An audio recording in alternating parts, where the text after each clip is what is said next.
মাননীয় স্পিকার, আমাদের এই বাজেটে বলা হয়েছে সিভিক ভলান্টিয়ারদের কথা।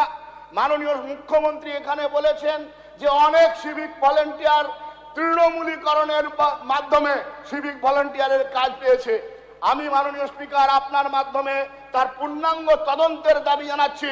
যারা দলীয় ক্যাডার হিসাবে সিভিক ভলান্টিয়ার হয়ে বিভিন্ন জায়গায় আমাদের দলীয় কর্মীদের নির্যাতন করছেন এবং এখনো পর্যন্ত করছেন, তাদের শনাক্তকরণ করে এদের বাদ দেওয়া উচিত।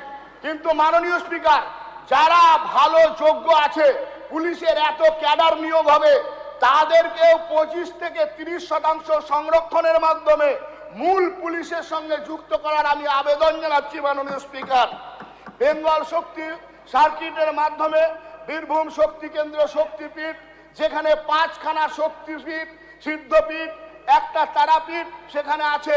মাননীয় স্পিকার, জানি না ভুলবশত কিনা নলহাটি সেই শক্তিপীঠের কথা যেখানে আছে, সেটা আমাদের যে লেখা আছে এই বাজেট পেপারে, সেই বাজেট পেপারে 44 পাতাতে নলহাটেশ্বরী শক্তি কেন্দ্রের নাম বাদ গেছে। মাননীয় স্পিকার, আপনার মাধ্যমে আমি সংযোজনের আবেদন জানাচ্ছি। মাননীয় স্পিকার,